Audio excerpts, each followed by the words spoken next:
All right, dilation properties. A dilation is not a blank transformation. Isometric, very good. So its properties are going to differ from reflections, rotations, and translations. There are some things that are preserved, even though all your measures aren't preserved, there are some measures that are in a dilation, okay? One of those being your angle measures.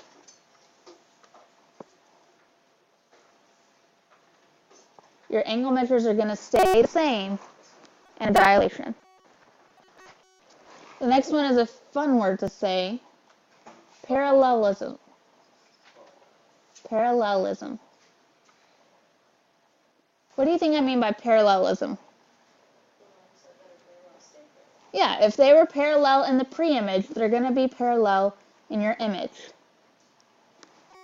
Okay, kind of that same type of thinking, collinearity.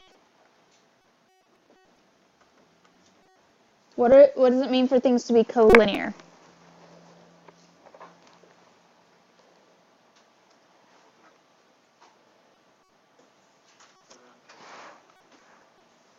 What happens when things are collinear? They're on the same line. Co meaning together, linear, same line. So collinearity means that points that were on the same line are still going to be on that same line in your image.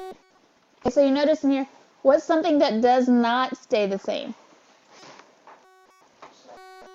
Side lengths. Distance is not preserved in dilations. You do not get to keep the distance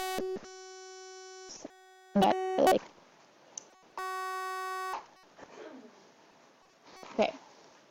So up to this point, we've looked at what happens when you have positive dilations, what happens when k is greater than 1, what happens when k is between 0 and 1.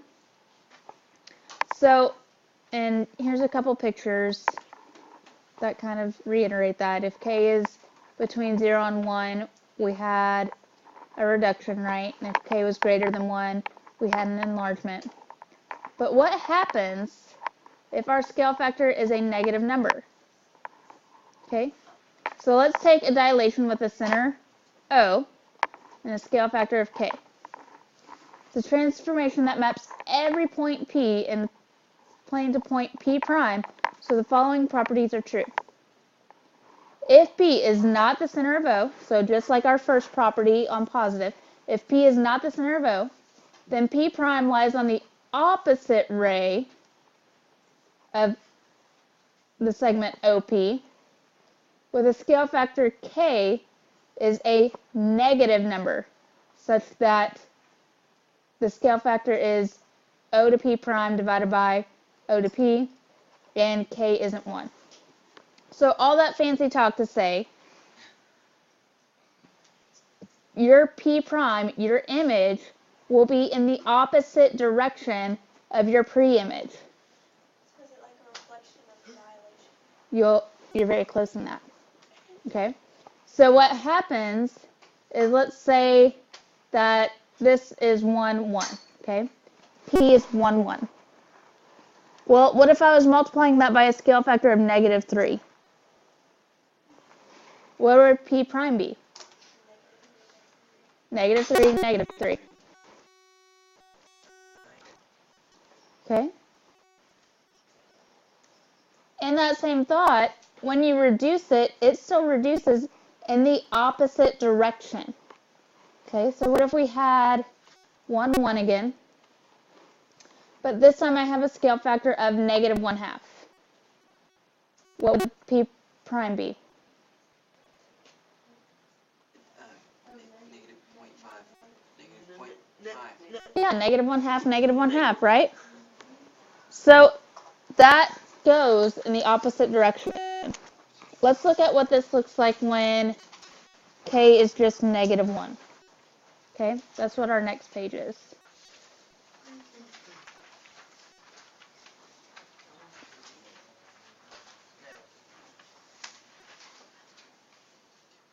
All right, so does this look familiar if I go from triangle ABC to triangle A prime, B prime, B prime, what does that look like? Rotation. What kind of rotation? 180 rotation. So a rotation of 180 degrees is the exact same thing as dilating by a -1. Okay? And we can actually use that to understand further negative dilations. Okay? So the negative value does what to a dilated image?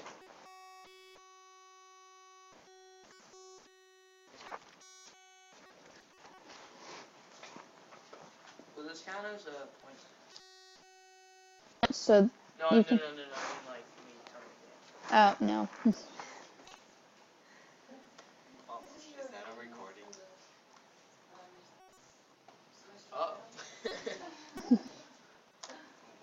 Okay. So in this case, let me go up just a little bit.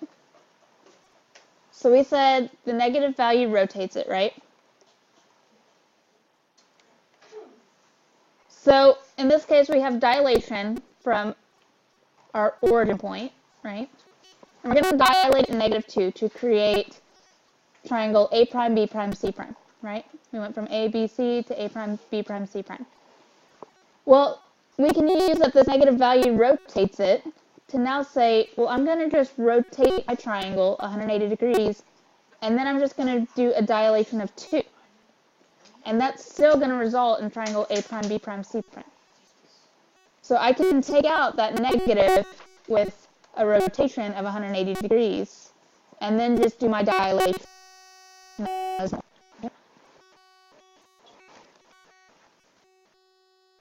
See how C is right here and C prime is in the opposite direction? A is right here, A prime is in the opposite direction. B is right here, B prime is in the opposite direction.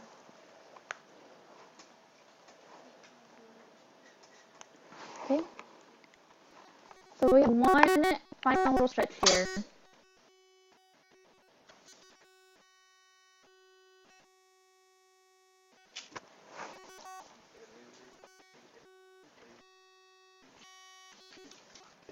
Okay, and I use stretch kind of jokingly because we have to, between dilation, those are not interchangeable words. We can't say, oh, I stretched it by 5 when you're talking about a dilation. Wouldn't the stretch make it longer? Well, so that's the difference between a dilation and a stretch. Dilation must have same value multiplied to both, where a stretch can have different values. So when you stretch it, you could make it a skinnier shape. You could make it a wider shape. You could make it completely different than it was before because you're not holding your proportions. Here we're multiplying both your x and y values by the exact same. And in a stretch, you can change it up. Right. So if you did a stretch, you would completely change what your figure looked like.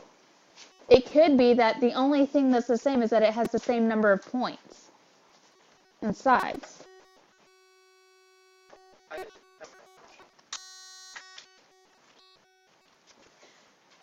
No? Dilation. It's dilation. Like there's no A after that. Dilation. That's an I and an O right No, here. no, no, no, no. He thinks it should be dilation. Oh, like dial? No. It's just dilation.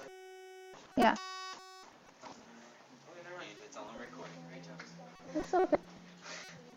Common question. Okay. So let's look at how we would denote the past. It's going to look very similar to when you partition a direct line segment, but it's different, so be careful. Okay. So the first thing you have to do is find your right and your left. So if I'm going from, and this is saying from T to to H. Okay, so if I'm doing a dilation with origin point T, and I want to double, so like in here, in my previous cases, this would have been O, this would have been P.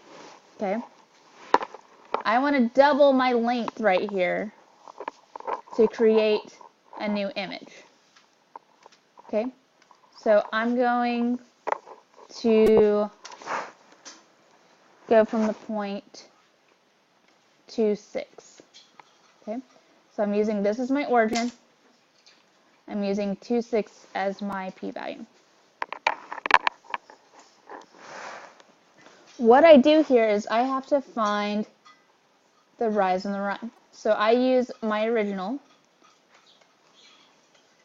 What was my original x value in the very beginning of my origin? -3, right?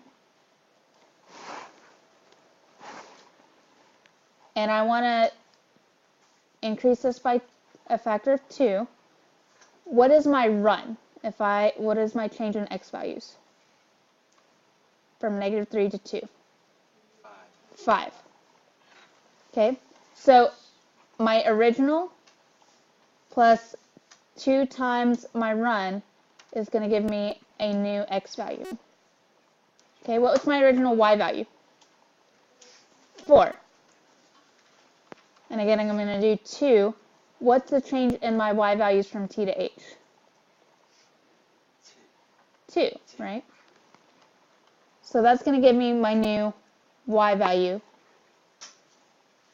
for h prime.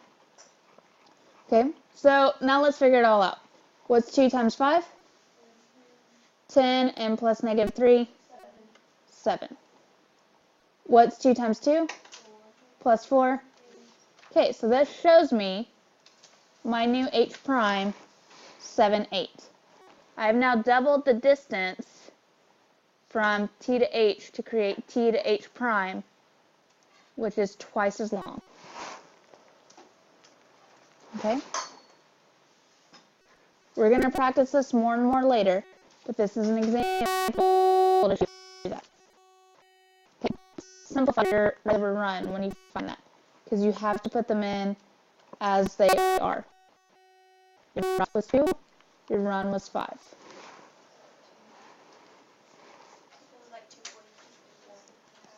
Right, if it had been 2, 4, you can't simplify that to 1/2. You would have to use 2 and 4. Yeah, it would change your scale if you simplified it. Okay, so that's where we're going to leave off today. You are going to use the rest of your time to either work on your dilation project or that yellow paper that's homework.